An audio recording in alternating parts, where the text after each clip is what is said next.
Step 1, wake up, really gonna rise with the sun. Step 2, get some good, some food in you. Step 3, think real hard about what you wanna be. Step 4, everybody just do your thing. Wake up, today's gonna be a good day. Wake up, today's gonna be a good day. Wake up, today's gonna be a good day. Wake up, today's gonna be a good day. Wake up, today's gonna be a good day. Wake up, today's gonna be a good day. Wake up, today's gonna be a good day. Wake up, today's gonna be a good day. Yo, set your affirmations, aspirations. I got shit to do, the aftermath of preparation. Good food, good mood, blood in circulation. One step at a time, yeah, that's how you make it. Set a goal you control and the steps you take them. I try to pick one thought, have some concentration. And if I make a mistake, it's called education. I try to do this every day, call it replication. Wake up, today's gonna be a good day. Wake up, today's gonna be a good day. Wake up, today's gonna be a good day. Wake up, today's gonna be a good day. Wake up, today's gonna be a good day. Wake up, today's gonna be a good day. Wake up, today's gonna be a good day. Wake up, today's gonna be a good day. So life ain't easy, yo, I think there's a reason though. Ups and downs, just like every different season, yo. Sometimes I'm high, other times I'm barely breathing, though. I always gotta fight and hide from the demons, yo. Negative thoughts are poison, they rot. Head full of flies, so here come the clouds. They'll never stop unless I can swap all the bad for the good in my head when I'm lost. Yeah, so I'ma fake it till I make it. Positive thoughts are overtaken, I got patience. One day at a time is how you operate a cadence. A flow, you grow, you show yourself a foundation. Stay away from all the shit that causes temptation. I know that I like to do it cause it's sensation. I live my life in my head like a narration. Don't expect greatness, do my best, man, I'll take it. Wake up, today's gonna be a good day. Wake up, today's gonna be a good day. Wake up, today's gonna be a good day. Wake up, today's gonna be a good day. Wake up, today's gonna be a good day. Wake up, today's gonna be a good day. Wake up, today's gonna be a good day. Wake up, today's gonna be a good day. Wake up, really gonna rise with the sun. Step 2, get some good, some food in you. Step 3, think real hard about what you wanna be. Step 4, everybody just do your thing.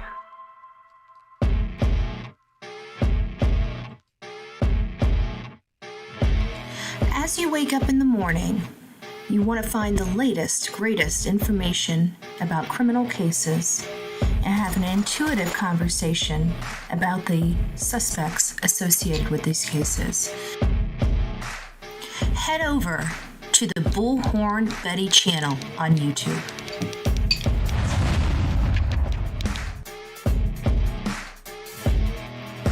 Get breaking news right here on the Bullhorn Betty channel. Welcome to the Bullhorn Betty Coffee Club. Enjoy your stay and enjoy your day.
camera. Looks like my camera's just went kind of crazy on me. See if I can get this thing triggered. Nothing is happening. There we go. I'm about to say, where am I? I'm being triggered somewhere. I don't know what's going on with my system. I'm frozen. I'm absolutely, utterly frozen, and I don't understand why. Let's try this again. Can we come back? No, we cannot come back. What is going on with my... I wonder why. Let's see if we can type that in. I'm back. We're back. Yay! I got it. Okay, I had to reset it. Don't ask me why. This is the quirky stuff that I gotta deal with. I'm Bullhorn Betty. This is the Bullhorn Betty channel. We are the loudest channel on YouTube, and we are covering the case of this beautiful lady right here. And I just realized I didn't even put her name on the on the flyer. So this is Kada Scott. She's been missing under some quite unusual circumstances, and I don't know how to go with this. And for the beautiful people that, the beautiful person that sent me some of Cousin T's oats, I am having the oats that I told you I was going to be making. The maple and brown sugar oats. Oh. These truly are good. I set up the live. I've been researching all morning. I set up the live and I looked and I said, okay, I got 22 minutes. And it only takes less than 7 minutes to make oats. So I went into the kitchen really, really, really quickly, and I put together some breakfast, as I haven't had breakfast this morning because I've been working on this new case, which is Kada. And again, I'm surprised I didn't put her name in here. I knew there was something missing off this flyer, but I didn't know what. So I'll go and adjust the flyer. But she's a black female, black hair, brown eyes, 5'6", 120 pounds. She's gorgeous. She's gorgeous. And so there's a lot of weird things going on here. Listen, folks, I know we just had another child kind of do this hoax thing. And, of course, we have Carly Russell from, where was she? Mississippi, Alabama? I can't remember. Let me see, pull this up here. Where the hell was she? Alabama, Hoover, Alabama. And, I just, there's just some things that rub me. I don't ever want to say anybody's being, obviously she's in jeopardy. However we look at this case, she's going to be in jeopardy. If something happened to her and there's somebody that was stalking her, she's in jeopardy. If she, lost her stuff a little bit and, this is kind of a hoax, which we have to now say that we just came off of a hoax from another kid here in the state of Florida. Was it in Florida? I think he was in Florida. Pretty sure he was in Florida. Yes, he was in Florida. It was in Dunellen, Florida. And so we just came off a hoax of a kid that, told his mom that, there was 4 Mexicans. They shot him and, he got a camping bag and, a bike and ran off. Long story short, it was a hoax. It was a hoax. And people were in here beating me up, beating my audience up for even entertaining the odd possibility of it being a hoax, but something just didn't make sense. So we're going to go through here. I'm kind of getting a little bit of the same type of sense. Like she went to work and left work, so she was safe at work and decides to get in her car, and her car is abandoned in the work parking lot. These are the types of things that just don't make sense to me. And so when I start feeling like things aren't making sense to me, it's time to start looking at the case a little bit closer. Has she been abducted? She was reporting to family some strange person, she has no idea who they are, was harassing her on her phone.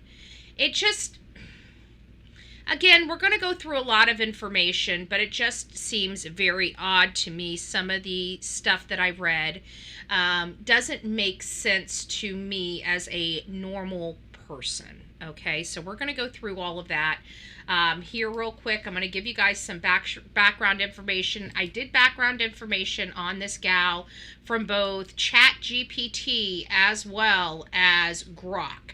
Right now we're on Grok's. I figured, while we compare AI systems, we might as well look at the information and see if they come up with similar stuff or different stuff. And guys, again, victory oats. Victory oats is a victory. They are good. They're very good. The maple syrup, very good. Very good.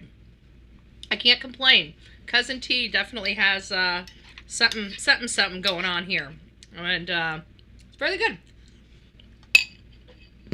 Very, very good. All right. No more plugging, Terrace. Okay, Terrace, we love your stuff. I'll plug you when I drink your coffee. I'm just joking. Okay. So we got some historical information here. Let me just move my cranium out of the way. Move that. Wrong thing. Hold on. There we go. Move this over just ever so slightly so you guys can read, right? That's the name of the game, so you guys can read. There we go. I think I'm out. And everything up here you can read. Okay. So let's go through this. So, Kada Scott, I'm thinking her name's either Kada Scott, I think it's Kada Scott. She's a 23-year-old woman from East Mount Airy neighborhood of Philadelphia, Pennsylvania, residing at the 8300 block of Rodney Street. She is described by police and family as a bright, energetic, creative, artistic individual who enjoys spending time with family and friends. A graduate of Penn State University, Scott had recently begun working overnight shifts from 10 p.m. to 6 a.m. Good morning, Common Sense. It's nice to see you. Blessed Happy Nana. Hey, love. I hope you guys are doing well. Don't forget to hit that thumbs up button on your way in. Also, if you guys could do me a solid, the people in our chat, this time of year, there's a lot of different weather out there.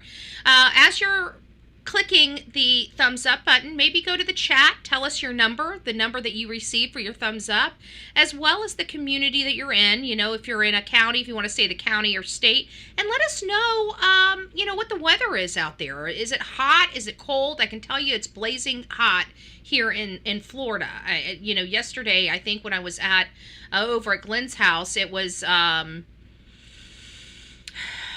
83 at 8 o'clock in the morning. So I know it crept up into the low 90s to mid 90s yesterday. I didn't check the temperature today, but definitely, we're starting to get into our hurricane season. So Florida's going to be kind of damp and hot. So anyways, thank you guys for that. Thank you. So she disappeared. She was going to work at her shift from 10 p.m. to 6 a.m. That's quite a shift. It's quite a shift, I will tell you. If your body's not adjusted, it is quite the shift. At the Terrace at Chestnut Hill, an assisted living facility on Abington Avenue in Chestnut Hill section of Philadelphia, about 2 weeks before her disappearance. Hold on. I must have missed a statement here. So, a graduate from Penn State, Scott recently began working the overnight shift at the Terrace Chestnut Assisted Living Facility at East Abington in Chestnut Hill section of Philadelphia about 2 weeks before her disappearance. So she just recently started this job. She took the job to help fund her ongoing classes while pursuing entrepreneurial ventures. Authorities emphasize that she has no prior history of running away or going missing, and her sudden vanishing is considered highly out of character. I'm sure it is, but it sounds like she's going through a lot of changes in her life becoming an adult. It's it's never easy. Kada Scott is the oldest daughter of her parents. Her father, Kevin Scott, has publicly expressed deep love and confusion over her disappearance, stating, "She's my oldest daughter. I love her. These last few days have been crazy, head spinning, trying to figure out what's going on." He and the family have been actively distributing flyers with her photo while maintaining a positive outlook. Her mother, Kim Matthews, last saw Kada at home before she left for work and has been distraught, unable to eat or sleep, saying, "I just need her to come home and be safe. That's what I fear. She's not safe." Matthews confirmed Kada mentioned being harassed in the days leading up to her disappearance, but provided no specific details. Additionally, a relative identified as Kada's aunt, Guy, posted a plea for information on October 8, 2025, sharing a flyer and urging the public to contact the police. No information is available on the siblings or extended family beyond this. I see red flags. going up. Yeah, I see. I hear you. You guys understand why I'm giving such the oh wow, 50 degrees in Detroit. Good gracious. Hey Nancy, it's nice to see you, love bug. Um Valdosta. How cold is it in Valdosta? It should be still warm. San Antonio 93 today. Oh good gracious. Oh good gracious. We got some people across the pond. Ooh, 57. That's pretty chilly. That's still pretty chilly. 52 Pebbles says, you guys can keep that. I'm in Nova Scotia. Oh, wow, Jerry Lynn. Well, it's nice to see you. Big hugs and kisses out there in Nova Scotia, Canada. I'm really praying for those two siblings that, vanished without a trace. We've been talking about that case, and wow, I didn't know you were from there. God bless all of you guys out there. Eastern Shore, Maryland, 60. Ooh, that's still a little chilly for a Floridian, but, still, I'd rather be cold than hot. 37 degrees this morning. Oh, good gracious. That's cold. That's cold, blessed happy Nana. That's cold. I'm just letting you know it's cold. That's too cold. That's too cold for poor Betty's blood. The Real Me Too says 72 here. She's in Georgia. We got a 78, Valdosta, Georgia. So we got the mid to high 70s today in Georgia so far. Very interesting. Very interesting. Oakland, Michigan, 52 degrees, 46 in Pennsylvania. Whew, that's cold. Philly, 52 degrees. Good gracious. Good gracious. Well, bless you guys. I'm sure you guys are enjoying. Your blood probably used to that. Bullhorn Betty's from Florida, okay? It's hot. It goes from hot to hotter to hottest, okay? We might as well, like, we're close. I should stop. Listen, you guys can say you hate the cold, but you can wrap yourselves up. And when you're hot, like Florida heat, Texas heat, Tennessee heat, good gracious, you can only strip so much off, okay? I'd rather have to layer it on than get down to the birthday suit and say, well, shit, we're still hot. I'm just saying. We got nothing going on here. I'm just saying. Okay, let's get back to our case. So, if you guys don't know, we're going over the case of Kada Scott, 23-year-old, beautiful gal out of Philadelphia, Pennsylvania. There are some obvious red flags being exhibited already in the story, and kind of why I'm cautioning people. We need to find her, because when we hear cases like this, the one thing that comes to my mind is in all fairness, self-harm, okay? Is she missing? Of course she's missing. She's living at home with mom. She sounds like she's a very, this is what I find. Let me just give you guys a little bit of background on, oops, did my camera just go out again? What is going on with my camera? Why does my camera keep going out? Huh, this is not. That didn't help. Huh. I don't know what's going on with my camera. Can you guys still hear me? Is my equipment still at least sounding?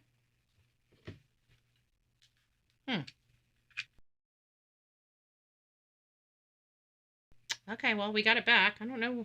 Something's not working well. Something's not working well. I only got two things plugged into this accessory, so I shouldn't have any problems with the stuff running from it. Anyways. I've noticed, and you guys know we've been talking about it for, several years, about how our young youth just don't know how to deal with life. They're not preparing them for life. They're giving them safe spaces and coloring books. And in the real world, that doesn't exist, okay? Come on, all of us adults know when we have to go to work, our boss don't give a rat's ass about a safe space or a coloring book, okay?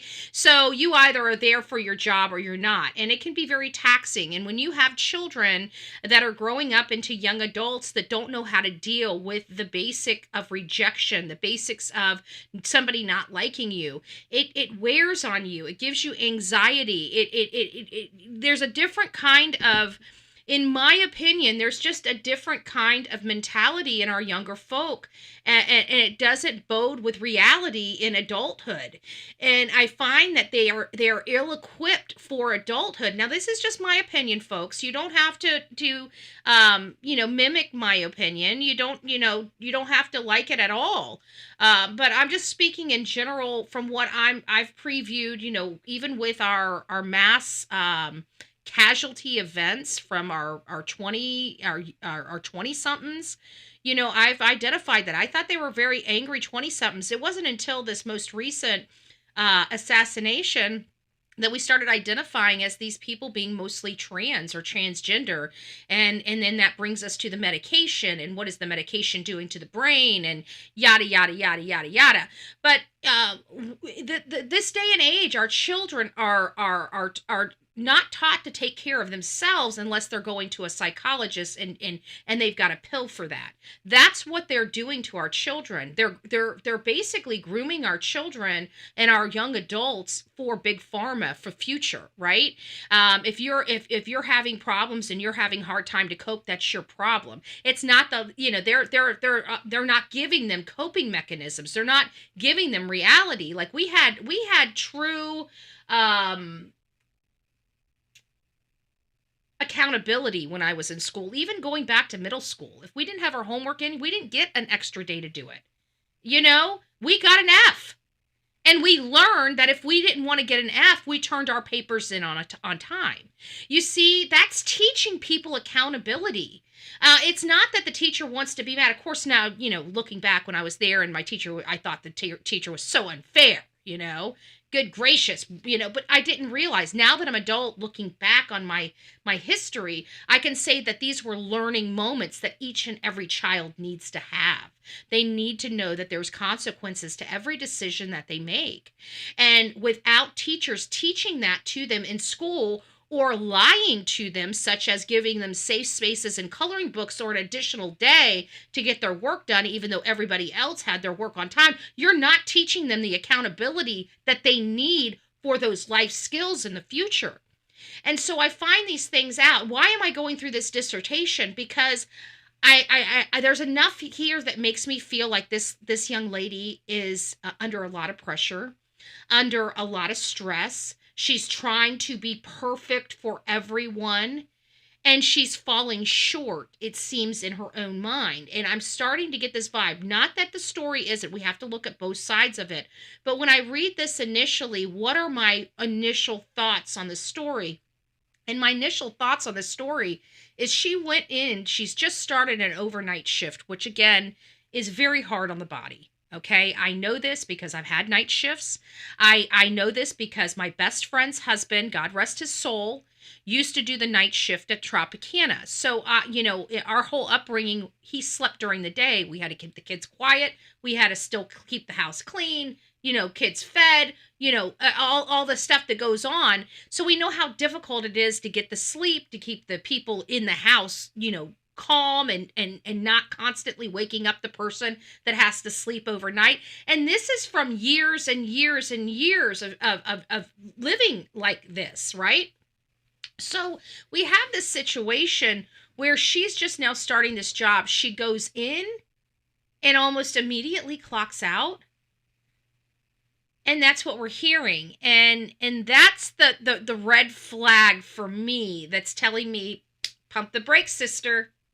Right? Pump the brakes, because she was in a safe space and she took her outside of that safe space and then boom, she disappeared. Because if she was being harassed by somebody and the family's basically saying, we don't know who this is, they're not saying it's a boyfriend. They're not saying it's a girlfriend. They're not saying it's anybody. It's this unknown alleged person that she's saying is harassing her. Now, if you're going to a job and somebody came in there harassing you, would you go and leave all of those witnesses and people to go get in your car and be abducted? You see where I'm going with this? That doesn't make sense to me. So she was at work, at a safe space, with a lot of attendants and a lot of witnesses. She was at a assisted living facility, right? So she had that job. She probably didn't like it. She was probably the new person. So she got all the crappy work that nobody else wanted to do, right? Because she's the newbie. She's still trying to go to school, still trying to be an entrepreneur. She feels like, people just think kind of like me when I got out of school. I was going to get out of school and I was going to retire, right? I went to college and did everything they were supposed to do. Now I'm supposed to retire, right?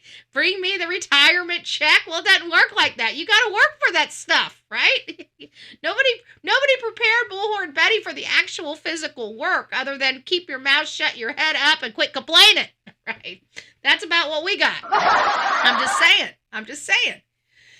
So is this, could it be a boyfriend? That's the only other thing. If this story is true and not a hoax, the only thing I can think of is a very abusive boyfriend. And if we're dealing with a very abusive boyfriend, then we're dealing with her in a very grave situation. But so far, throughout all of these accounts, even from family, we're not hearing about this boyfriend or girlfriend. This day and age, you never know, are they with, whatever. And there's abuse on both sides, so we can't eliminate it. Even if she's with a woman, we can't eliminate, domestic violence or the possibility of her being harmed by her domestic partner. So we have to keep all of these things front and center, but I'm not hearing this stuff about a boyfriend. I'm not hearing this stuff about a significant other here so far. Now, we're not through all of this. We've got to go through this. Then we're going to go through who else do we got next? ChatGPT.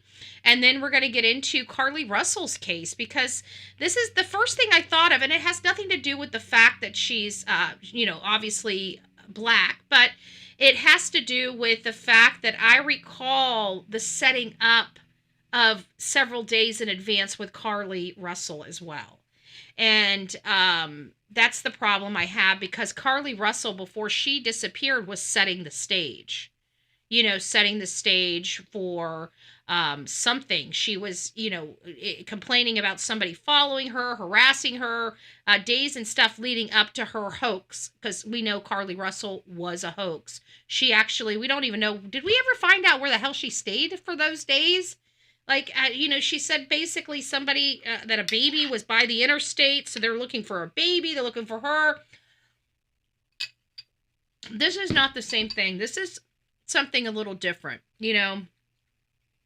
I don't think this case here with Kada has anything to do with trying to get attention from her boyfriend. I feel like this is more, I don't know why I feel that way, because the way the story has been told so far, it sounds like she was overwhelmed and just may need to have a break from being so perfect, trying to be perfect for everyone and everything, your family, your friends, the work, just trying to excel in life.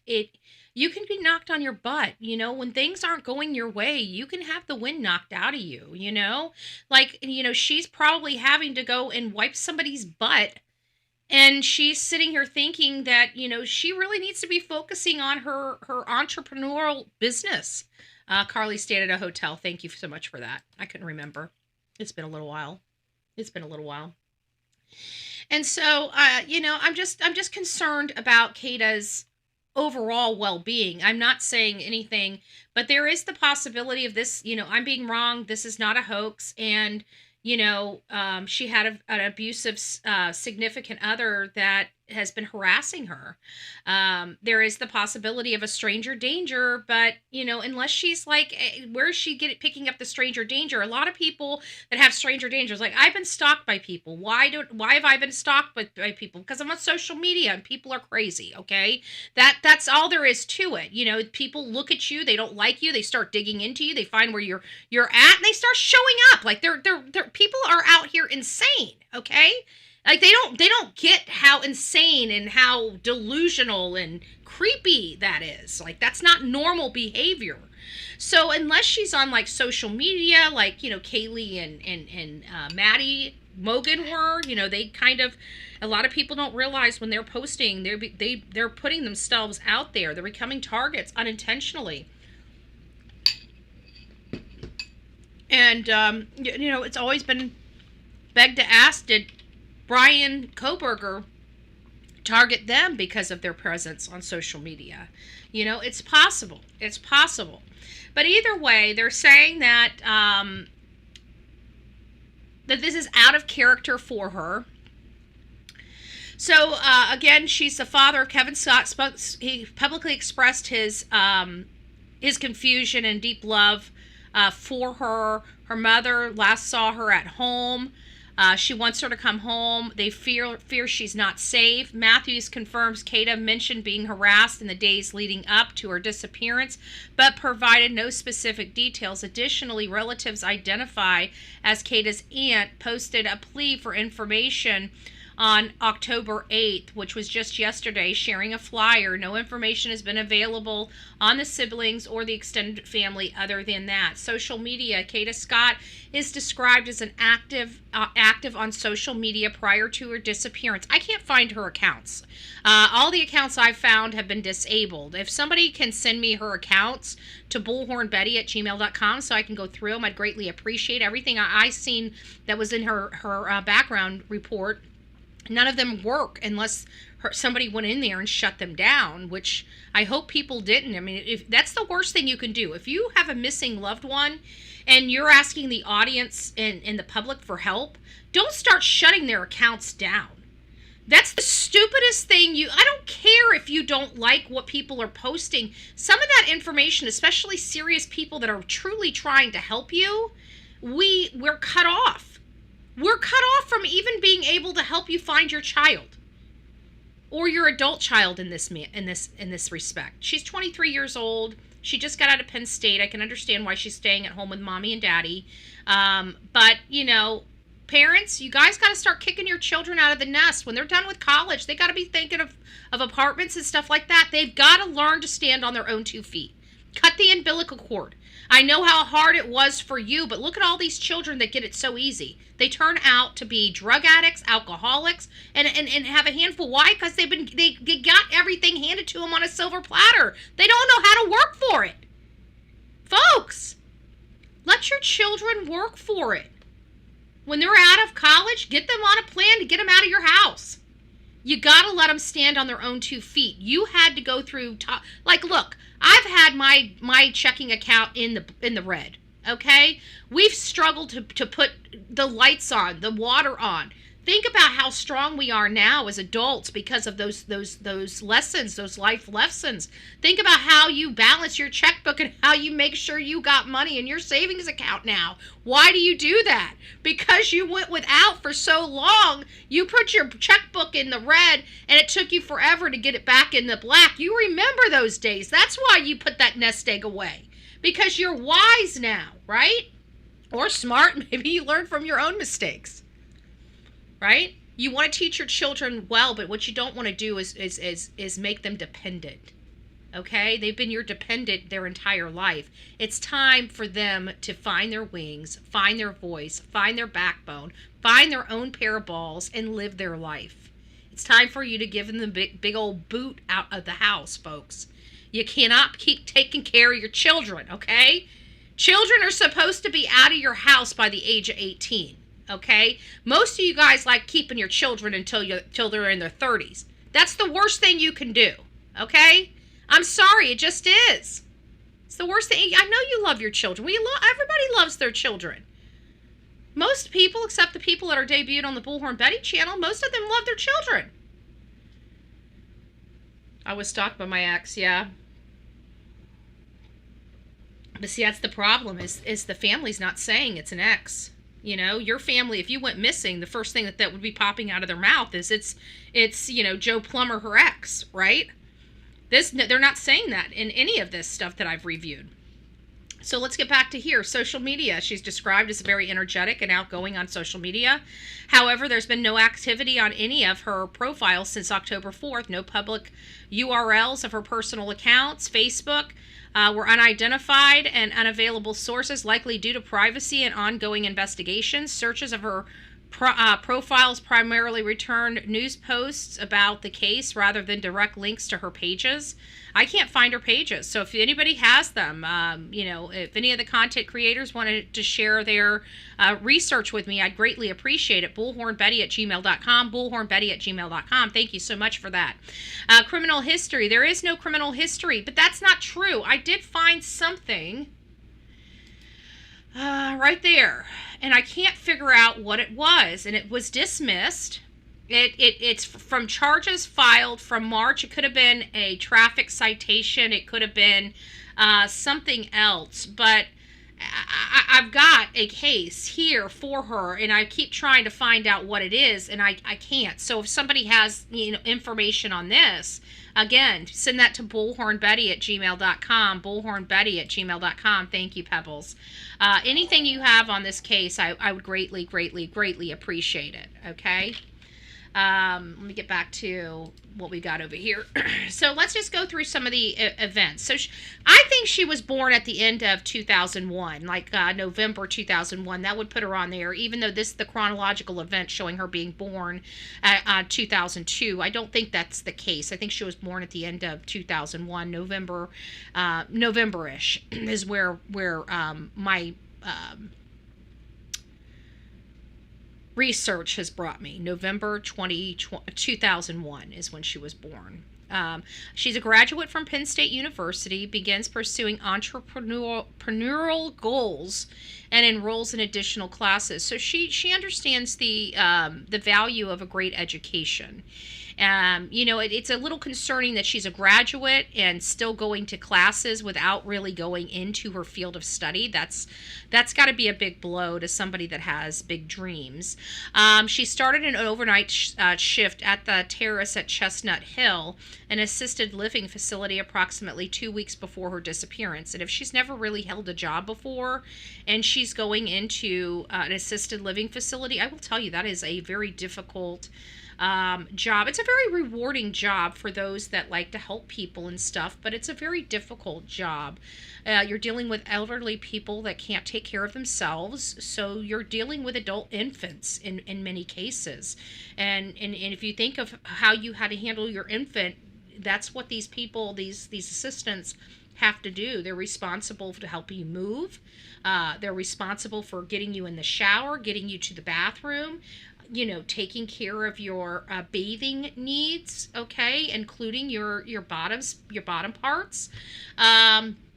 They're responsible for an awful lot. It's if they've never had this kind of job before, again, it can be rewarding, but it can be very off-putting for somebody that doesn't have good bedside manner or doesn't have the parental or maternal instincts that are needed to take care of an adult infant in many cases, and some of these people, there are people in these facilities that have been in horrible accidents that are not elderly but need round-the-clock care. So Scott confides in family and friends that she's being harassed via phone by an unknown individual or individuals. Details on identity or nature of harassment remains unclear. Police are actively investigating. So they're talking about individual or individuals. So this kind of feels, potentially that if she was doing any kind of artistic stuff, that like on social media, this might have been some online harassment, bullying for her craft, because people are just mean. It also could be maybe she had maybe it's over a boy, and that her and a boy or her and a girl broke up, and the person that they went off on is now calling this lady and harassing her nonstop for no good reason. We don't know the case. We don't know the significance of this just yet. But again, this right here, I just feel like if this right here was a boyfriend, I feel like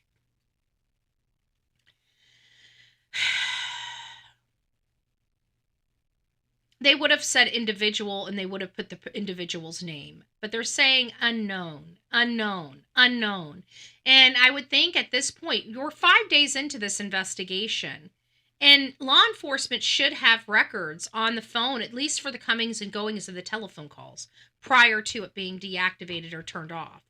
So October 4th at 9:45 p.m. was the last time her mother, Kim Matthews, saw her leaving her home off of Rodney Street in Philly. En route to her overnight shift, she was wearing black scrubs. On October 4th, she arrives at 10 p.m. for her 10 p.m. to 6 a.m. shift, but leaves the facility shortly after without completing her duties. So she just leaves.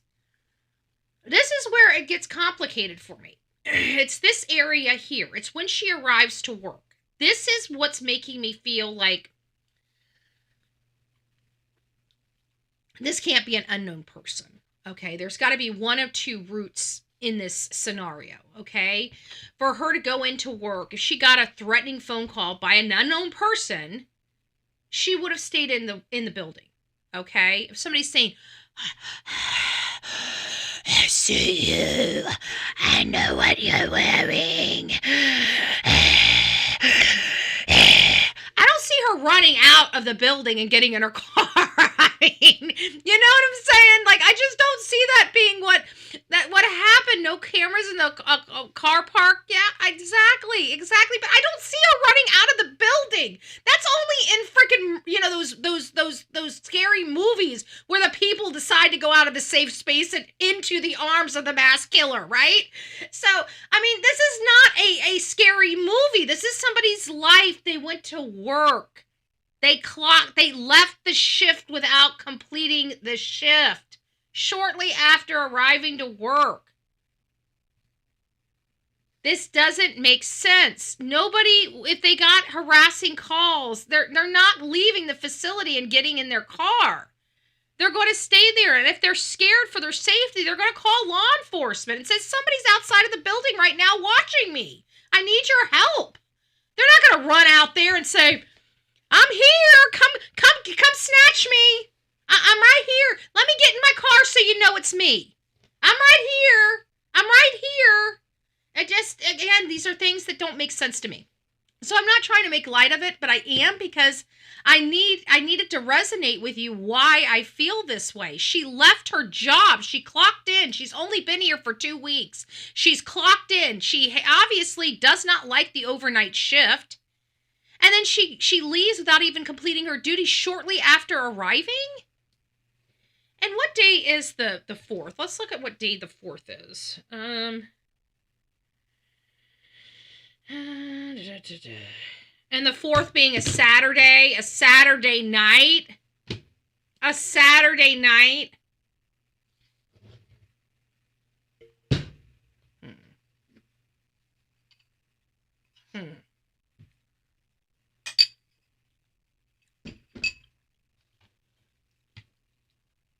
Sounds like a girl wanted to go out and have some fun.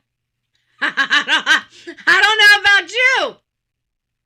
know about you, but it sounds like a girl wanted to go and have a little bit of fun. I don't know. It doesn't make sense. Why would she leave work? She'd walk into work and turn around and leave. She get a phone call from her sis from another miss. "Hey, we're heading to the club." "I'm at work." "Get to work." "I can't. My mama would kill me." "Go drive your car around the corner so they think you're at work, and I'll come by and pick you up." Did something happen while she was sneaking around doing something that she shouldn't have been doing? I don't know. We gotta look at this stuff. This is a Saturday night. She goes to work and turns around and walks right out of work, and let's just keep going. So they say that her car was abandoned in the facility's parking lot. So why did she leave?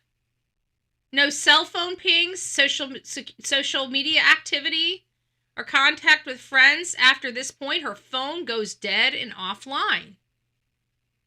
Was she lured out? If somebody is harassing you, can you really be lured out in the middle of the night?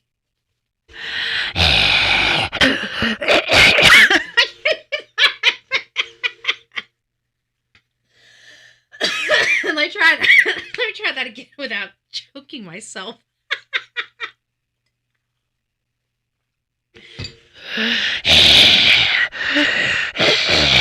I see you. I want you to come to the front door. Let me see you.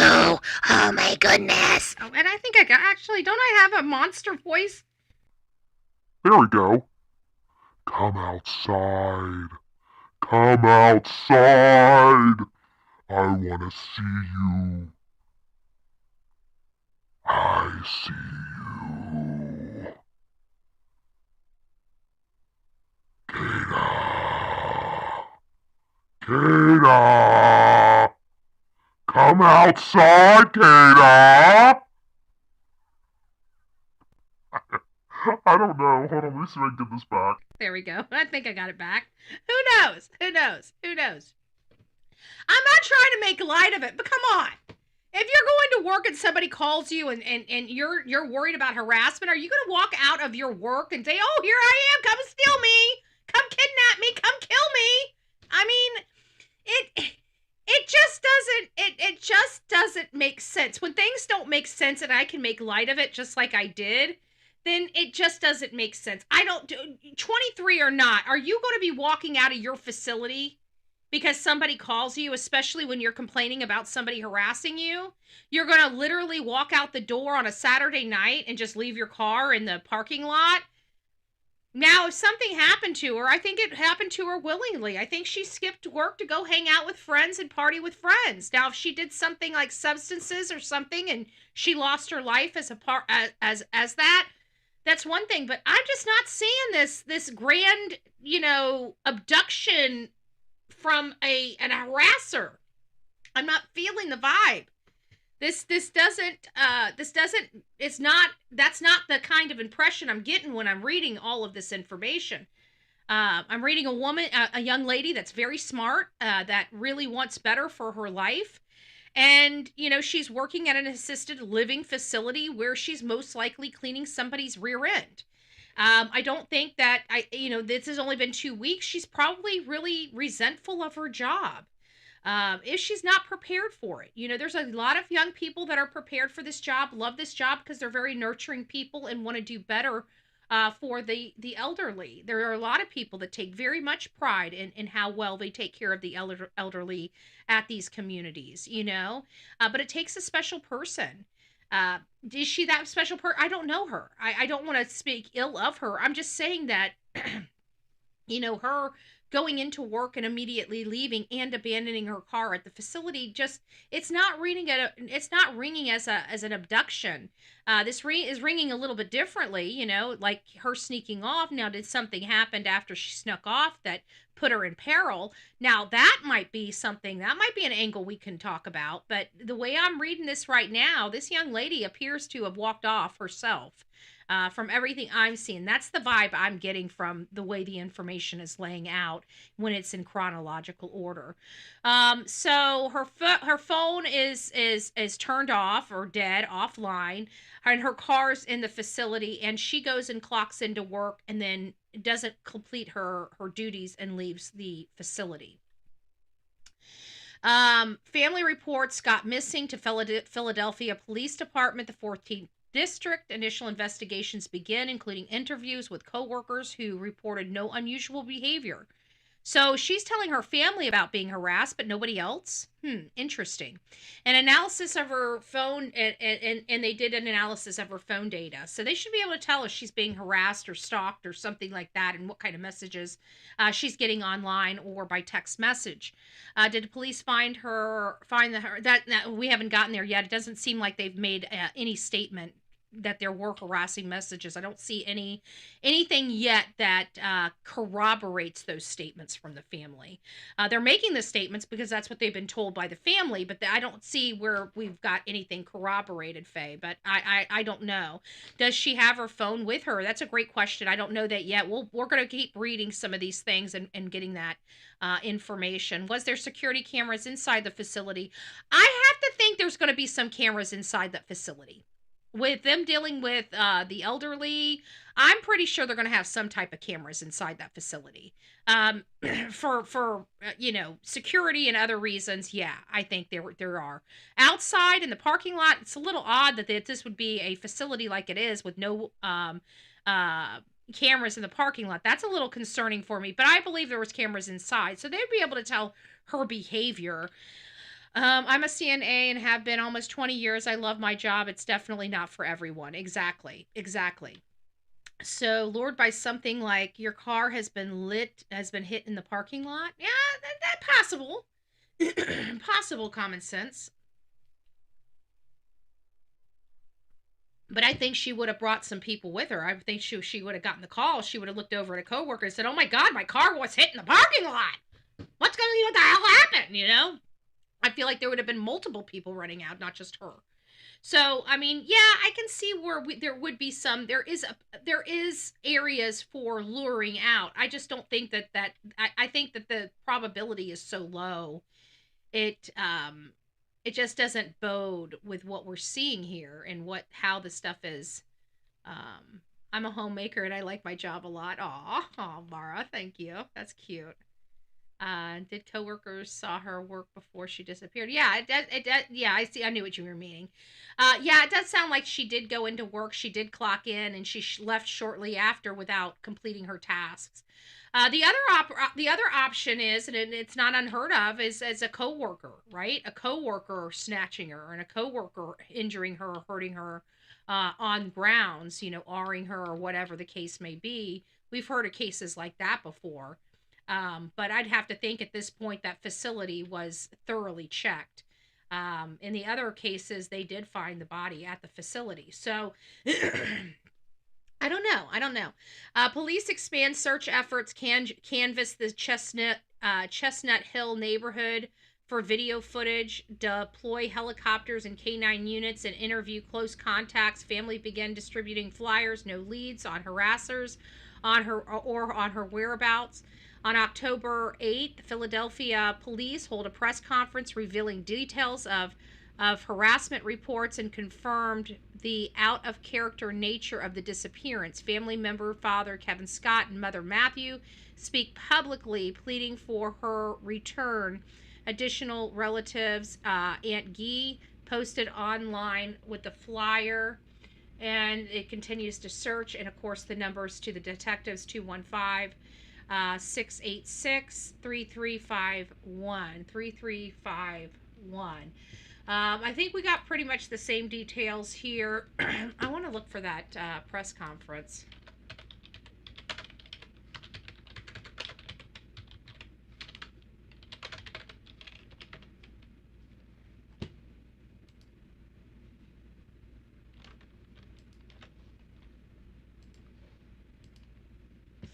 Points on when and where last seen and possible travel. Certainly. The family of Miss Kada Scott, who's a 23-year-old black female who stands 5'6", 120 pounds, reported her missing on 10/5/25. She was last seen by her mother the night before at approximately 9:50 p.m. when Miss Scott was leaving for work. We do know she did arrive at work. She works at a nearby nursing home. However, we know that she left prior to her shift's completion. Detectives are currently canvassing the neighborhood for video. We're interviewing friends and family, and we're analyzing cell phone data. What's troubling about this case is, number one, you have a 23-year-old young lady who has completely disappeared. We have no cell phone activity or social media activity, and she has not reached out to family or friends. In the days prior to her disappearance, Ms. Scott related to family and friends that unknown individuals or person had been harassing her via phone. We're investigating that. We're trying to learn more. So there's no, from what I'm hearing, I know there were some questions in the chat, so there's no corroboration of these harassing phone calls just yet. They're looking into that, but nothing confirmed, just FYI. That being said, we want the public to take a really good look at Miss Scott's photo. Any information, no matter how small, it would be of great use to detectives investigating this case. Any information can be forwarded to our tip line, or can call Northwest Detectives directly at 215-686-3353. When does her shift usually end, and how early did she leave? We're not exactly sure the exact time she left. It was pretty soon after arriving. She worked a 10 p to 6 a shift over. See, that shortly after arriving,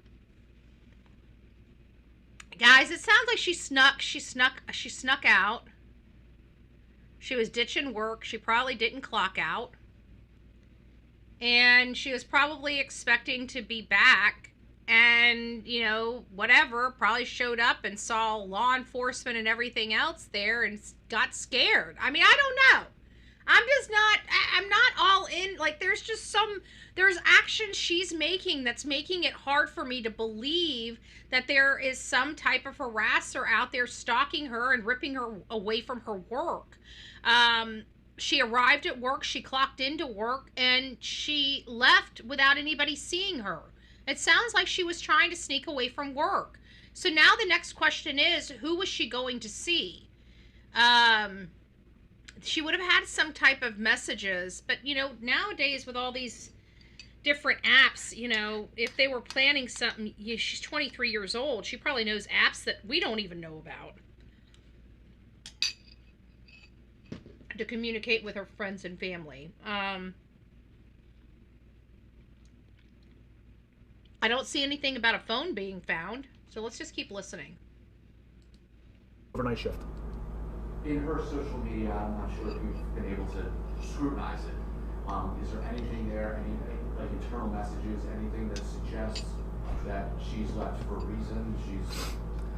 Thus far, nothing like that's been located. However, we're doing a deep dive on all her social media as we speak, and those are things we're going to be looking at.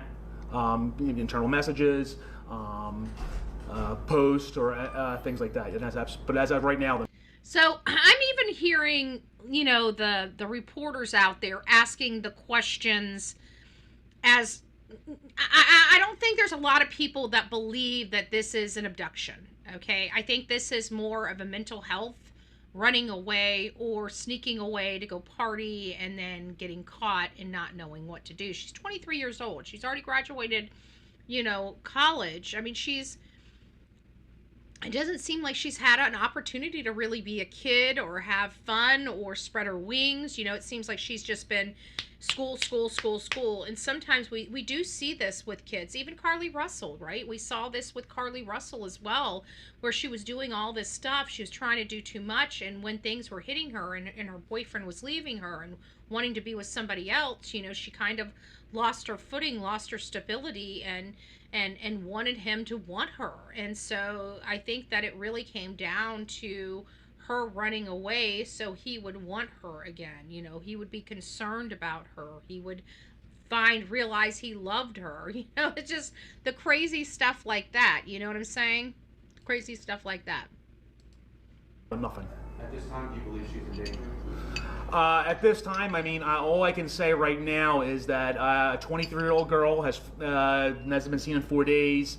There is that her explaining to family that she had been harassed by an individual or individuals via phone. So we do have some concern. So why was she being, that tells me that it might have been a boyfriend or, a third wheel type of situation. More so than usual. So again, we're just, pleading for the public to take a really good look at Miss Scott's photo and let us know if you've seen her. Did her coworkers report any strange behavior when she was working that day? We did interview coworkers. There was nothing too extravagant in their statements. We're still in the process of doing that, so. Do we know what the harassment was about? If it was somebody that she even knows? We're still trying to get into the bottom of that. Again, we don't know who that person was. We do know that much. We don't know who it was, so we're trying to determine that. We're still in the process of doing interviews, seeing if we can figure out who the person doing this harassment was. So they haven't dismissed the harassment. They're looking into it as a possibility. They're saying they don't know who was doing it. But again, this kind of really does come back to the Carly Russell case, because this does sound indicative of a lot of the stuff that we found in the Carly Russell case to be true, and it came to find out that it was the hoax because their boyfriend was leaving her for a stripper and, all this other stuff, and she was very, she was spoiled. The Carly Russell, her family had a lot of money, and her first car was a BMW, okay? Mine was a Plymouth Horizon. A little matchbox car, okay? I don't know if you know what a Plymouth Horizon was. That was my first car. We called it the Bad Moon Rising. Yeah, baby. Yeah. Oh, sorry. Bad Moon Rising. Bad Moon Rising. She ran. I hope she contacts her family soon. Yeah, that's what it sounds like. It sounds like she broke. It sounds like she either broke or she wanted to go out and party with friends and then got caught and didn't know what to do and realized, oh shit, this is about to get really bad. She's probably freaking out, or it could be something opposite. She ditched work to go out and party with friends, and they partied a little too hard. She lost her life. They dumped her body, and now nobody knows what happened to her. I mean, there's so many things that can go on. It's very, very dangerous to do this type of stuff. But if this is a hoax and she did run away, she did it because she needs attention from something. She's either breaking because of too much pressure from school, too much pressure from work, too much pressure on her, internal pressure. Like, she just got out of school. She's an entrepreneurial person, and she's now getting a night job so she can work during the day on her own personal stuff. That's a lot for a 23-year-old. That's a lot of pressure, folks. That's a lot of pressure. These young kids, they want to do so much that they just put themselves under some ungodly pressure. What she needs to do is look at God. She needs to get some Jesus in her life. She needs to get married, settle down, have children, and, get on with her life and become the best entrepreneurial person she can be. I can never say that word. Did she arrive to work via car? Is the car missing? Or?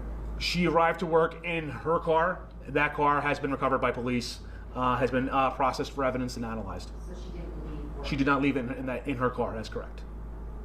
Your car was at work? Correct. It was located in the parking lot. The police did recover that, and then we did forensically process that vehicle. Doesn't sound like a phone's been found. Show any sort of how she got where she went then after? Unfortunately, no. We're still in the process of canvassing the nearby neighborhood in hopes of gathering some video. And her phone doesn't show rideshare activity or? On an initial inspection, no. So that's the last time that you've seen that Yeah. she was seen. The last time it was at work by coworkers shortly after her arrival at 10 o'clock. History of this? No history of this. You can't ping her cell phone to any location? We have, but it's all historical. Her cell phone is currently off. So what data, we do have data that's being analyzed. Where was the last ping? If her phone was turned off while she was inside of the building before she walked out of the building, and they would be able to tell. Steps, we learned that throughout with Alec Murdaugh, okay? The phone collects the steps. They can see that your phone moved XYZ step, 12 steps to the north, 12 steps to the... they can see that stuff nowadays, okay? They didn't once used to be able to see that, but nowadays they can absolutely see that stuff. They can see where you're moving around, what you're doing, everything like that. They won't answer the most basic questions here. They won't answer the most basic questions here. Where was her last ping? They won't even tell us her last ping was at the job. We could assume, we're assuming it was, but that doesn't necessarily mean it was. Right? I mean, with Alec Murdaugh, when his wife phone was thrown out, you could see his car slowed down right where the phone was eventually found. He went from 62 miles an hour down to 4. I could probably be wrong, but it was definitely a slowdown. You could see the slowdown in the car records when he pitched the phone, and they found the phone, Maggie's phone, in the spot where his truck slowed down. So this is investigative work. This is what law enforcement do. But he's not even telling us where the last ping was, just that her phone is off and they can't ping it. Well, where was the last place it was? So hopefully they answer that. I don't know. Where she was in the time up to her disappearance, but as of this moment, her phone is off. Let's listen to that again. But with data, we do have data, but it's all historical. Her cell phone is currently off. So what data, we do have data that's being analyzed. We do have data. Where she was in the time up to her disappearance, but as of this moment, her phone is off. Do you have a message to people who, I know the general public, but those who may have information but think it's not relevant or valuable? Yeah, maybe they know where she is, maybe they think nothing of it. No matter what information you have. Think of it as a possible piece to a large jigsaw puzzle. If there's 100 pieces to a puzzle, you may think your piece is insignificant. But without your piece, that jigsaw puzzle is not being solved. So I would plead with you, whatever information you have, reach out to the police. It's greatly appreciated. It's unusual to have a press conference. I mean, not necessarily unusual, but we don't go to a lot of press conferences about missing people. Once again, it's the harassment you said? Correct. It's that harassment coupled with the length and time. A person who is this is completely out of character. The family's describing this as completely out of character. She's in communication with family and friends, and she seems. Does anybody know when law enforcement was called? Was it called, like, she went into work on the 4th? They're saying she went into work. Oh, we had the timeline. Hold on, let me go back here to the timeline. So she went in for a shift.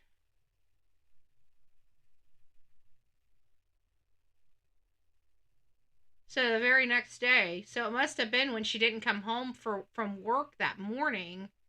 They realized something was off.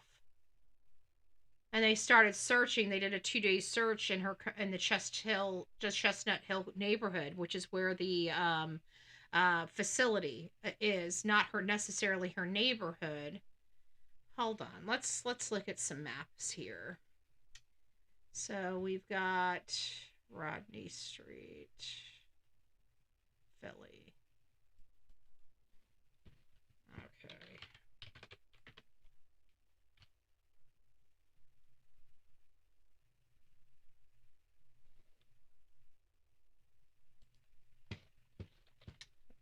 Actual home address here. Okay. Let me pull this. Well, it doesn't really matter.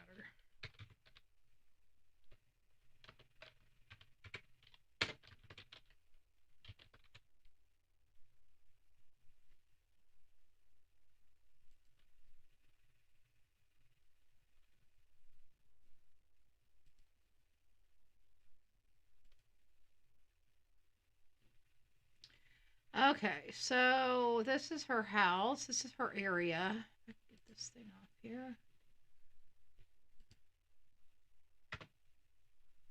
Just wish they would get all this stuff off of here. Let's see what her house looks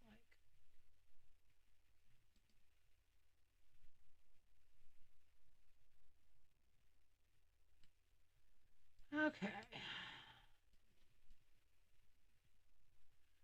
Well, the good news is I don't necessarily see a bunch of bars and stuff on their window, but they look like they're in quadplexes. Looks like there's about 4 units to a building here. Now let's go ahead and put the Chestnut. Okay, so let's go ahead and save this. Let me go ahead and save this to the...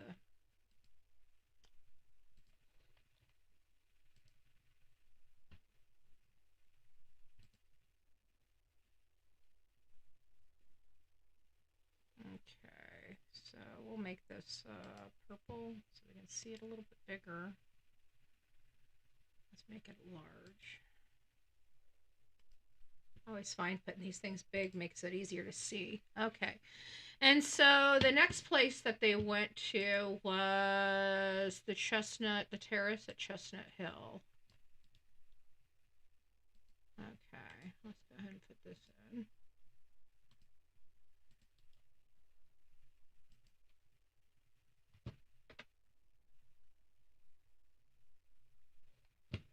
Okay, let's save this. Let's change this to a... We'll do a blue on this one. Let's change that to extra large. All right, now we're done.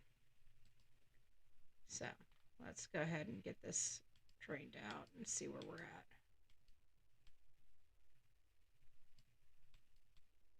at. Okay, so... Looks like it looks like from one side of the, it looks like this is kind of the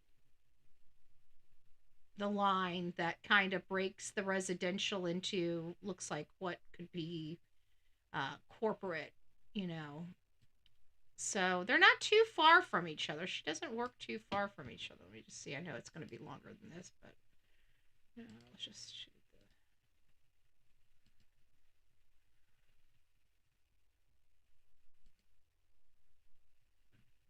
So it looks like, I'm sure about a mile or so away, so I'm not really too worried about that. That's where we're at. So you guys get to see, oh, you guys can't even see shit. Sorry about that. There you go. So that's kind of where she's at. The Rodney Street's the home address. The Terrace at Chestnut Hill is where she was working. So she was fairly close to her home, it is the point. So she leaves her house. She goes to her job. She clocks into her job. And then she immediately leaves without clocking out. She was in a safe spot. Her car's still at work. So there's multiple things that could have happened here. One, the first thing that comes to mind is a hoax. She wants attention. Something happened in her life. And, now she's got things going on and she just couldn't handle life anymore. It was just getting to her. That's number one. That's the first thing that pops to my head hearing all of the information. The other thing that could pop in my head is, something happening to her at that facility. She's new to the community. There's some night shift employees. We know that at some of these residential places, they don't have some of the best people that work there. I mean, we've all heard it. We've all had, burly office staff that have went and hurt other patients that weren't able to speak or whatever. We've heard of patients becoming pregnant, things like that. So we have her working at a facility that handles elderly individuals, an assisted living facility for elderly individuals. And she's been there 2 weeks. She disappears. So the first thing that comes is naturally a break. The second thing that comes is, who was she working with and what are their criminal histories? Because could this be, she's a beautiful woman, okay, period. She's very beautiful. And somebody could very easily take advantage of her on an overnight shift. Overnight shifts, there are less staff there. And there's still a big, huge hospital type of facility there that a person can harm you. You even have to worry about some patients harming you as well, especially if they have dementia or other types of mental or psychological issues. So we do have to look at this, but to what extent? At the end of the day, it appears to me that she took off. So I'm kind of, even though we have, people that she works with kind of over to the side, now comes up, who did she take off with? And is she still alive? Because just because it's a friendly and she took off willingly does not necessarily mean something majorly didn't happen to her. She disappeared 4 days ago.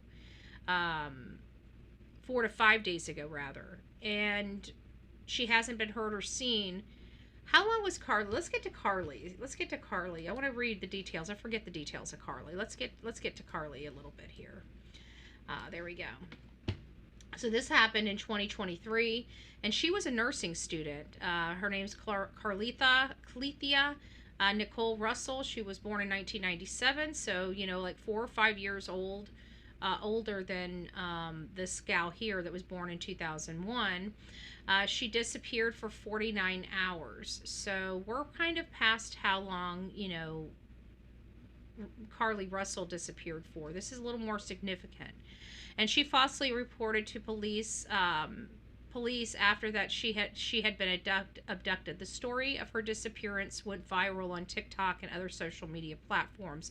On July 24th, Russell had admitted that she was fabricating the story and had not been abducted. She was sentenced to a year's probation in March of 2024. So here's kind of the issues. So Russell made a 911 call around 9:34. Again, this gal disappeared around 10 p.m.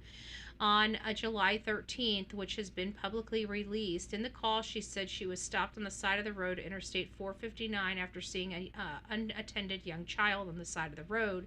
She then called family members to report the same situation before losing contact with them, with the line remaining open. Russell's car was found by police abandoned at the location she had described. Russell appeared at her parents' house 49 hours later on July 15th and was taken to the hospital where she was briefly questioned. In that interview, Russell reportedly having been abducted by a male and placed inside a tractor trailer. She said she was able to escape but was recaptured and placed in a car. She claimed to have been undressed and photographed while blindfolded, though not bound at the wrist to avoid causing ligature marks, and said she escaped again, eventually returning home.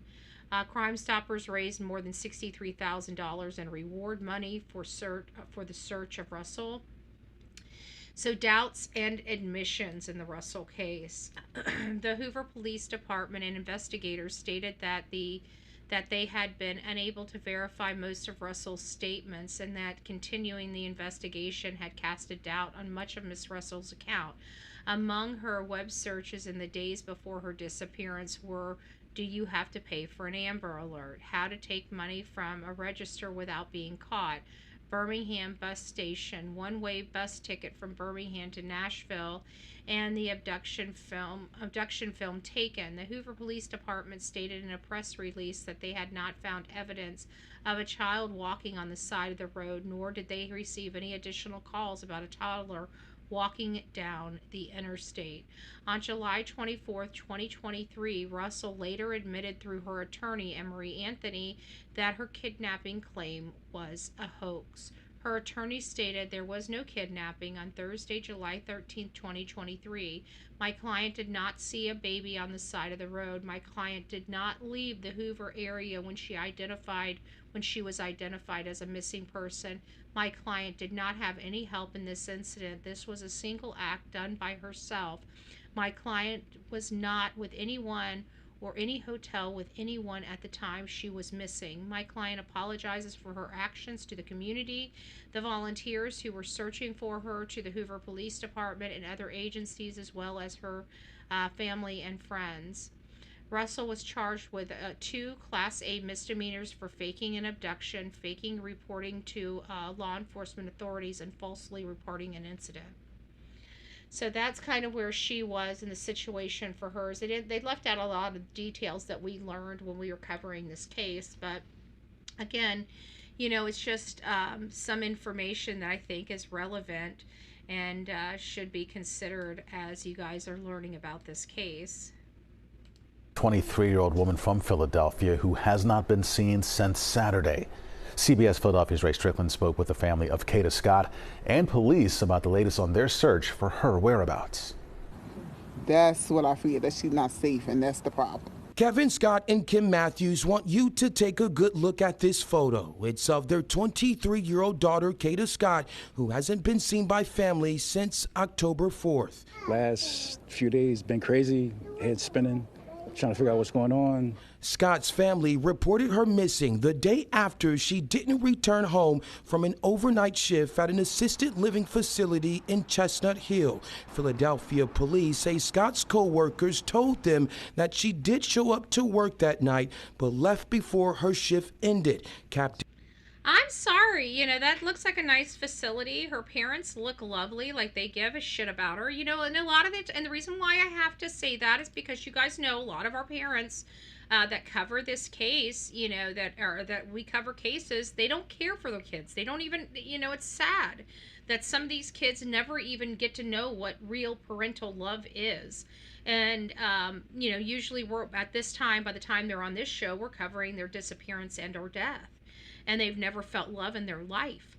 And it's sad, but you can really see her parents care. She comes from a loving home. She comes from a home that want to see her thrive. That's that's this day and age, we got to give kudos to that, okay? It's sad to say, but we got to give kudos to that. We know that the parents are doing everything they can, so that's a good, that's good. We like seeing that with parents. Far too many of our cases we cover, we don't have that unity of parents. We don't have parents wanting to know what's going on with their children. So, and she went to college. I'm trying to put all these pieces together. I don't want to diminish the concern, because she's been gone for quite a few days, many days. But is this her break? You know, she sounds like she's been going to school, went to college, you know, now she's at the, you know, this overnight job, which I can tell you a young 23-year-old's not going to, you know, they'll do what they have to do for work, but they're not going to enjoy working a night shift. You know, it's unenjoyable. I can tell you that. Until your body adjusts to it, and if she's only been there working for 2 weeks, her body was probably just starting to get adjusted to staying up throughout the night. What time was the night shift? It started at 10, and allegedly she left, so she must be about 10 or 15 minutes away from her work, because she left her home around 9:45, according to her mother. And she arrived at work. They said that she went into work. Her work shift was from 10 p.m. to 6 a.m., an overnight shift.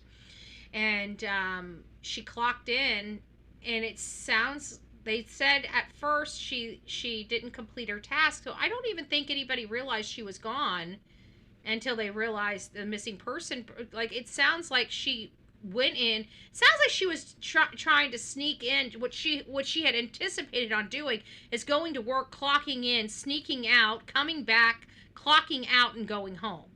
You know, that, like, I've seen that happen before. That seems to me what happened. But if she was getting harassed in the weeks leading up to her disappearance, and her harassment started when she first got to that job, then we're looking at something different here. We're looking at something that's a little more concerning, and we're looking directly at this assisted living facility. But if they truly have her on camera leaving that facility or walking down the road, then she left on her own will. She chose to do this. Now the next question is, did she meet with foul play, or is she just running away and taking a break? She's an adult. Even though she lives with her mommy and daddy, she doesn't have to tell them squat. And law enforcement, you know, if they found her and she didn't want her parents to know, they could tell her parents that she's okay, but she doesn't want to be contacted or spoke to. I don't know. She's 23 years old. Did she run off with her boyfriend and decide to say, you know, I feel like mommy and daddy are holding something back. I think there's something underlying here that they're not telling the world, and I'd like to know what that is, because that's what's hindering this. There's something more here. Even looking at the family, I feel like there's something more here. Let me see if I can get the mommy and daddy back up on here. Here it is. Okay, let's listen to mommy. Just look at their faces and their body language. 3-year-old daughter, Kada Scott, who hasn't been seen by family since October 4th. Last few days been crazy, head spinning, trying to figure out what's going on. Mom looks pissed. Mom looks more pissed than concerned. I'm sorry, Mom looks pissed. There's something more going on here. If that mom really was that, we've seen moms before. We've seen moms before, y'all. She looks pissed. That's a pissed off mama. That's not a concerned mama. That's a pissed off mama. Mama and daddy are withholding stuff from us. There must have been some type of altercation leading up to this. She does. There's no ifs, ands, or buts about it. I know. Come on, y'all. I've been around enough mamas. I've been around. Lord knows I'm pissed off my mama. Bullhorn Betty. Bullhorn Betty's gotten mama bullhorn many times, okay? I know a pissed off mama when I see one. That's a pissed off mama. Mama knows, okay? Maybe daddy doesn't know, but mama knows that I'm looking at a woman's face that's like, baby girl, you better bring your ass home, and you better bring it home now, damn it! That's what I'm hearing! I'm hearing all that in that lady. Woo! That lady. Yeah, Dad looks like he's kind of like, yeah, you know, it's his baby girl, though. All right, don't get it twisted. Don't get it twisted with the fathers, okay? The baby girls are baby. Doesn't matter how old the girl is. It could be the oldest one. Still daddy's girl. Still daddy's girl. Unfortunately, the fathers, you know, decent dads, they can't stand to see their girls cry, okay? And girls know that their daddies can't stand to see them cry. And they are in Philly, so, I mean, if he was into the hooch or, you know, into the devil's lettuce, if it's legal and lawful and legal, who cares? But yeah, but Mama, I don't care. Daddy might be checked out, but Mama's not. Mama's like, bitch, please bring your ass home. I'm sorry. Maybe we shouldn't be making fun, but Mama looks pissed. All right, y'all. She doesn't look worried. She looks pissed. Okay. Daddy has puffy eye. He might not be sleeping, He might be. I mean, my eyes get if I've been crying a lot, or it's late, or I'm tired, or I haven't slept, my eyes get like that too. So we really shouldn't be judging, because I know I've had eyes that look just like that. Okay. I know my eyes looked just like that when I was going to Arizona. Okay. So let's not be hating. We don't know. He might have just woke up. He might do night shift himself. And it's daytime. He might be up past his bedtime for all we know. We don't know. But Mama looks pissed. I'm sorry. I remember, I don't know. She doesn't look like she's been crying. That's all I'm going to say, okay? I know Mama's. She doesn't look like she's October 4th. She's a last few look at days her. been crazy, head spinning. She got the pursed lips. Nah. Daddy does look kind of stoned, though.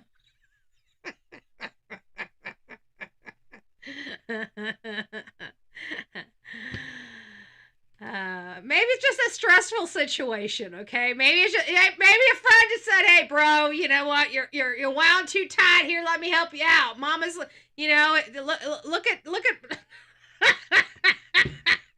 I'm sorry, I'm not trying to make light of this. This poor girl's missing, folks. But Mama looks pissed, yo. I'm just saying, she just looks pissed. She's like, "Girl, you better bring your ass home. I got a freaking belt with your name on it, girl. You want to come here and put us through all of this? Bring your ass home, little girl. Bring your ass home." Now, you know who was on the phone? It was her mama. I know you're not going to work. I know you're going out to see him. You better bring your ass home directly after this job, or I'm gonna pack your shit and you're gonna be out. It was Mama. We found who was cracking the whip. It was Mama. Mama was calling her saying, "You better get your shit together, girl, or you gonna get out. I ain't putting up with your shit no more." All right? Who knows? I'm making light of it. We shouldn't be making light of a missing girl. She is missing until we find her. It is a serious situation. We know all too often that, kids and young adults put themselves in precarious situations and ones that can harm them. We don't know what happened. Something that was innocent in nature. She was just skipping, work to go hang out with some friends or go, be with a boy that mommy doesn't know about or something like that, might turn into being something a little more and a little more lethal. It's not the first time. And we had that poor little girl that snuck away from her mom, went over to a party in a different state with some people and lost her life, never came back. And her mom thought she was down the road at a friend's house. I mean, these things do happen. And the child did this to themselves because they wanted to go out. They wanted to break the rules. Mommy and daddy wouldn't let them. With this 23-something, even though she's an adult, she's under the roof of their mommy and daddy. And her mommy doesn't look like she plays. I'm just saying. Mama doesn't look like she plays. It looks like she runs. That's how you have to do it with the kids. Until they're out on their own, you've got to try to form them into the best adult possible. And they're doing good, whether dad's stoned or not. I mean, child went to college, right? Child wants to get a job. Child got a job, right? So those are the things that the parents instilled in them. You can't knock them. But here we're dealing with a pissed off. I'm telling you. I'm sorry. I'm still looking at her face. I know a pissed off mama when I see it. Mama's not buying it, okay? Mama's not buying abduction.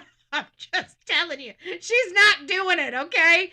Now, I know I got more mamas than this. You know I'm not a biological mama, but I'm a mama, okay? I'm a mama bear. You mamas, you tell me what kind of face this is. I'm just, what kind of face is this, mamas? I'm just, those mamas in the back, come on. We know, even the trolls. Come on, trolls. You know what kind of face this is. Come on, I'm waiting. I'll sit here for a minute. We'll wait.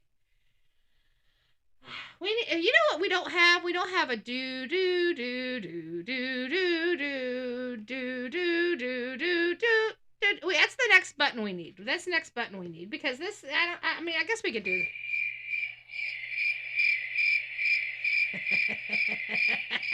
not happy.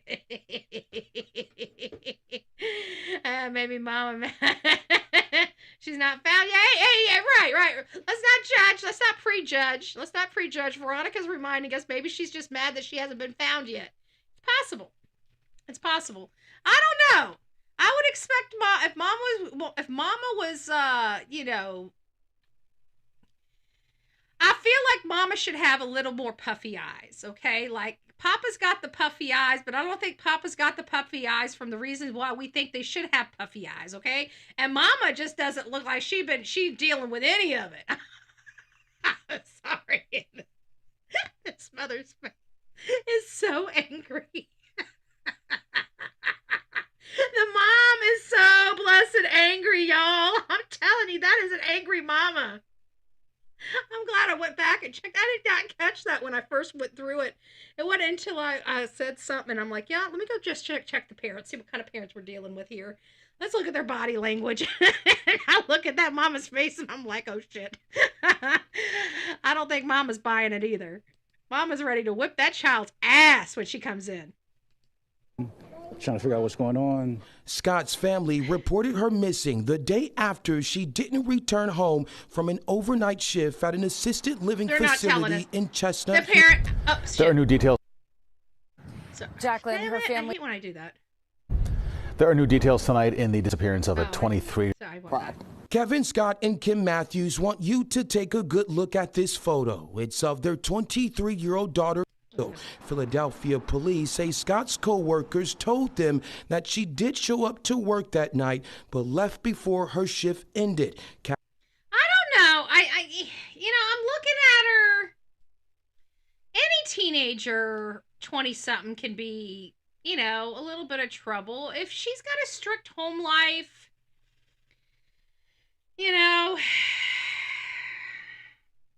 would she run away? Yeah, I do think she'd run away. Her mama looks like she feels like she ran away. I'm not getting the vibe off her mom that her mom is overly concerned with her actual health. She's very pretty, and she's a normal. Like I even with all this going on, I don't think that this is abnormal. Okay, I really don't. I mean, I ran away when I was a teenager. These youngsters are, they're running away a little bit older because they're staying at home a little bit longer, and they're clipping their own wings, so to speak. They want to have their wings and they want to fly, but they don't want to get out on their own and fly. They want to have the security of mommy and daddy's house. It looks like her mom and dad care for her a lot. It looks like they raised a great daughter, one that went to school, but people still have breaks. Again, you were dealing with a 23-year-old. If she's just been going to school this whole time and trying to be perfect, looks like she's at least at one point, possibly in cheerleading or something. It looks like she takes good care of herself, that appearance matters to her, right? So we've got a well-rounded young lady here. So what would make this situation, and I'm thinking, okay, this feels a little staged to me. So what would make a young lady that appears to have everything promising going on in her life, do or want to skip out on work or something? We got to look at those avenues. And so you're dealing with somebody, and the things that are coming to my mind is overwhelming. They're overwhelmed, school. And it's like, the overwhelming, the school, did she just need a break? Did she just need, some fun? Did she just need to break free? Did she just want to, screw mom, screw dad, screw the system, screw the world? I want to go out and have some fun just one time in my, my GD. life. I just want to go out and just enjoy myself. That's what I would consider a break, right? You're going this way for so long, and all of a sudden you just can't take no more. You break, and you just need something different. Is that what we're dealing with here? Yeah, she looks really happy. She looks like a well-rounded individual, but I'm looking at her mom's face and I'm thinking, okay, they're not telling us something here. There's something going on behind family closed doors, whether she's, being a little more defiant, whether she's acting out a little more than she normally does. I feel like they're withholding something from the public about their daughter that they don't want. And the reason why I can say this is because every case I deal with, there's always something withheld from the public about the victim or the missing or deceased that they don't want nobody to know about, that ends up being the reason why we're at the situation we're at, right? And it's like, if you would have just told us that, we wouldn't have wasted so much time, but they're so scared that this information might get out or might be, and they withhold it because of, their own mind, and it's like, that hinders any case. So hopefully, if any family of this young lady is there, if you need help and you can't find her, open up her social media accounts and speak freely with social media, because you got a lot of people that are web sleuths out here that really want to dive in and really want to help locate this young lady. And when our wings are clipped, we can't fly ourselves, right? So the more information that the family can keep out there in the public, in the forefront, that we can search and find, the easier we can start helping locate her. Because if she did run away, let's face it, she's with somebody she knew. She's with somebody she knows. Unless something happened to her, but even if something did happen to her, she's most likely deceased around somebody she knew. So there is a connection there. We need to find the connection and we need to locate her. And, sometimes families don't want people intrusive into their private. But you've been missing, this young lady's been missing 5 days. Open up her social media accounts, make them readily available to people like me that can get in there and start doing our job and trying to locate this young lady. But I'm having a hard time finding her social medias or social medias that are active. I'm having a hard time finding any type of criminal stuff. I see criminal in her history, whether it's a traffic infraction or whatever it is. I can't even look at it. I don't have no idea what we're dealing with here, who she was with, or what kind of body cam footage. If you're in the Philadelphia area and you pull public records and you're in this, do me a bone. Go pull me some public records. Pull me anything that's associated with this property address, the 8316 Rodney Street, for the last 10 years. And any body cam footage with either the mom, the dad, or her. That usually gives us an idea of what's going on behind the scenes. Those incident just because nobody got arrested doesn't mean that there's not information or not some type of stuff going on behind the scenes. The family's not telling us something. I don't know what it is. And I don't think they're doing it intentionally. I think they're doing it, more self-preservation. Nobody wants their private business splattered all over social media, especially when you have a child missing. But at the end of the day, when you come to the public and ask them for help, we're going to give you the help. But we literally dive pretty deep and uncover everything. So it's always just if you guys are out there and friends lose, their children, or there's a homicide or something like that, forewarn people when they come here. This is what it looks like. It's an uncomfortable situation, but if you're caught lying, it always backfires. It's always best just to be honest and let people do their job and hopefully find her. I'm not there yet that I think that she's deceased, which is a good thing, right? I mean, most of our cases, we come here and we have this horrible feeling that the victim is gone, like Lillian Jacks, Sebastian Wayne Drake Rogers, Summer Wells. The list goes on and on and on about victims that are debuted on the Bullhorn Betty channel. And this is one where I feel really confident that she could come back alive. That's a good thing. Her parents should be blessed. I know it's an uncomfortable situation, but this is only this is the wound, so to speak. Okay, when something like this does happen in a family, it's showing you a wound that needs to be fixed, healed, and closed, right? So if she did run away from home, our next thing would be encouraging the family to figure out what happened and how they can keep this from happening again. If there's some communication or lack thereof between the family, the family needs to start opening up that communication so they can feel comfortable speaking to people. A lot of the things that I do find from adults, to their children, especially ones that are now adults, is the lack of seeing your child as an adult. Okay, that is by far one of the most troubling things for a young adult, right? They've waited their whole life to become an adult. And parents, especially when they're still under the roof, which I agree with. I'm not saying this is why it's so important that you get your children out of your house, because while they're in your house, they should be following your rules. They are acting like a child, and therefore you should be treating them like a child. But the bottom line is a lot of these children are now adults, and these adults are being still treated like children. Okay, so we need to start identifying that when a child has met adulthood, we need to start treating them like an adult. Okay, they're no longer your child. They're now your adult child. It's time to get them out of the house. It's time to get them living their own life. And it's time for you to start winding down your life so you can start enjoying it. Okay? You want grandkids, no? Do you think you're going to have grandkids when your child's 40 years old still living in your basement? So let's start thinking about this, okay? 23 years old, parents did nothing wrong. She's went to college. Kudos to them. 23, I would still think is reasonable to still be living at home, but it's also time to start figuring out an exit strategy for your children. I don't know what's going to go on with this young lady here. I really don't. I pray to God she is found, and I pray to God she's found safely. But this is one of the ones in my gut that I feel like it's possible. But there are some nuances here, and here are the troubling nuances with this story. She just started a job, an overnight job in an assisted living facility in Philadelphia, Pennsylvania, okay?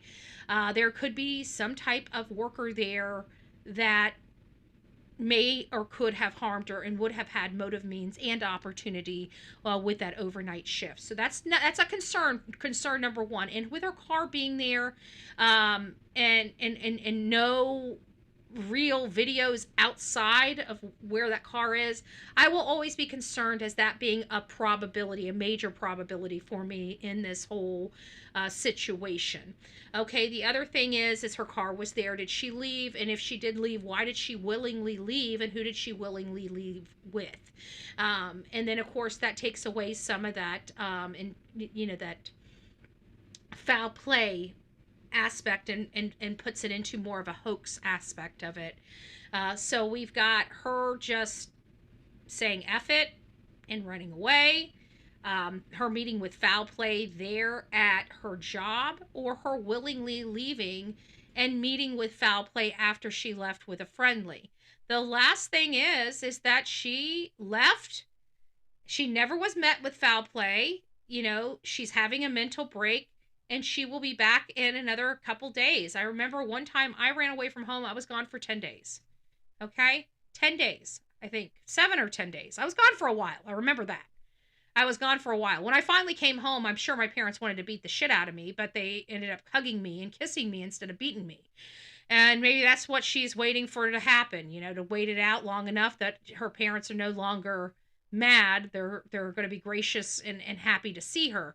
I don't know, but when I look at mom's face tells me everything I need to know. And I feel like everything that I felt coming up to this point has been spot on. And then, I'm kind of doubting myself because there are nuances. Like I said, she just started this job. Could it be somebody that's harassing her at work? Could it be something on that type of mindset?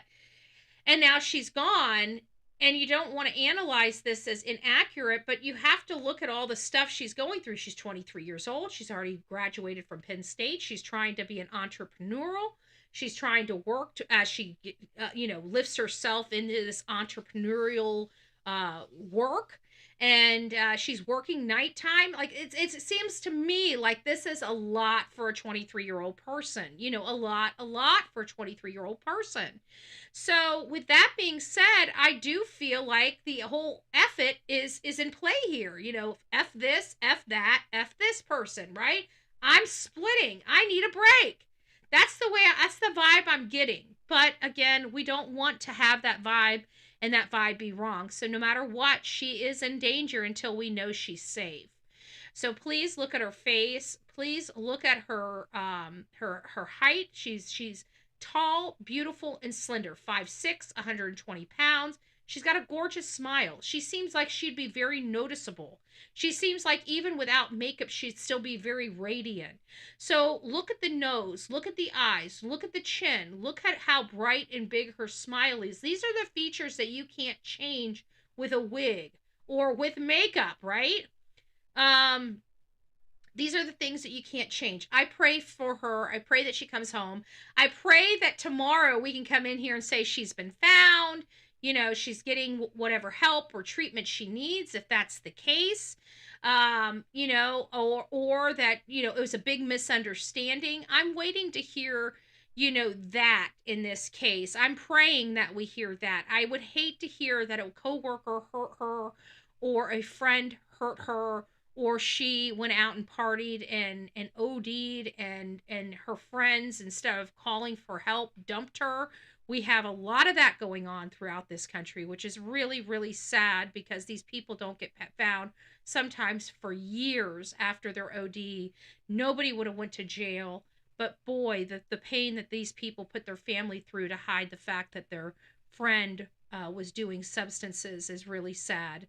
So I hope that that's not the case, but it is always concerning when somebody is gone this long.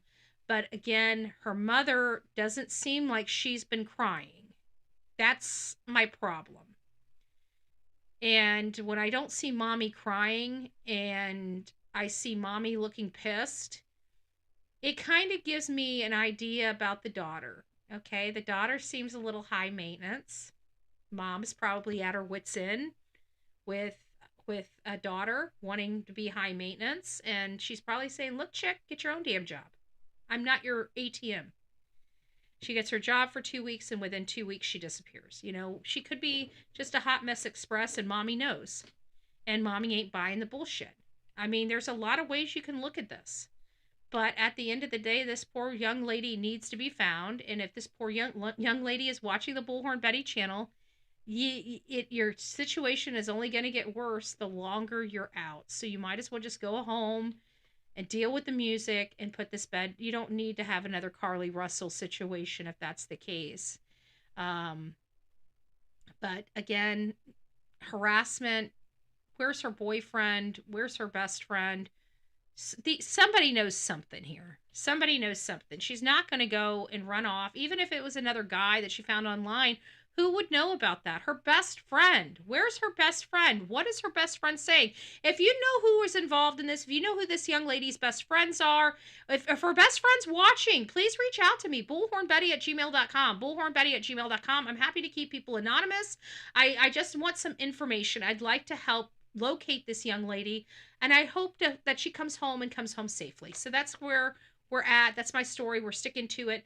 God bless each and every one of you. If you guys found information that was useful, please pass this around. Don't forget to hit the like on the way in or on the way out. And if you'd like to help this show, you can do it a variety of ways, including super chat, super stickers, and a super thanks if you're on the replay crew. And of course, we have Cash App, Venmo, and PayPal if you'd like to do a little bit more. And at a monthly basis, you can always be a monthly partner through our membership program. Thank you all for being here. I'm Bullhorn Betty. We're covering true crime, and this particular case is problematic for me. Kada Scott, you know, what happened to her? I don't know. I don't know what happened to Kada. What I do know is that her story's not making sense. There's more to it, and I feel like mommy and daddy aren't telling us everything. And I think that that's going to hinder our ability to help them find her until we know a little more information. And for those people that have her social media, send it to me, Bullhorn Betty. I'm not going to go in there and disrupt people. I just want to be able to see who's who, what she's been communicating with, how her mental health has been, leading up to this disappearance, in some of the posts and some of the communications, how frequent she was online. All of these things, these analytics really do make a difference in these cases. And if her family is serious about trying to find her, then they're going to do anything and everything that they can to help find her. And I'm here to help. And there are many people like me on these platforms that are here to help. Please don't hinder our ability to help, but we can help you find your child. We just need to know where she was, what she's doing, and who her friends are, right? Somebody knows something here. And I'd start with her best friend. I'd start with the people closest to her and work backwards. They started with the people at that facility. She didn't know those people at the facility. She's only been there for 2 weeks. We need her friends to come forward. If you would like to come forward and tell me her story, please reach out to bullhornbetty@gmail.com. bullhornbetty@gmail.com. All right, guys, rock it out with your coffee beans out. Don't forget to be fearless. If you see something, say something. An ounce of prevention is worth a pound of cure. And until next time, please be safe, but more importantly, kind to one another. And God bless each and every one of you. Thank you all for who participated. I think it was just Melanie. Thank you for the beautiful words. Let me find what it was. I think maybe there might have been some more. Maybe I'm missing a few. Give me just a second. No, it's just Melanie. And there it is. Happy Thursday, Betty, Delilah, mods, and chat. I hope everyone is doing well. Much love to all, and prayers to whoever needs it all. That's really sweet. Thank you so much, Melanie. I do appreciate your love and support every single day, week, and month for all of you folks out there that love this channel and support it. We really appreciate that. And we'll see you later this afternoon. I do have a late night meeting tonight, and I don't know how long it's going to be. If it's going to be an hour, 2 hours, I'll keep you guys posted on that. And we will be, I don't know, I think I'm going to probably do another show on here around 3 on this channel, not the political channel. And we might have some politics included, but this was an all hands on deck story of this young lady here. So anyways, folks, I will see you guys tomorrow. Make it a great day, or excuse me, later this afternoon. Make it a great day, and we'll see you soon.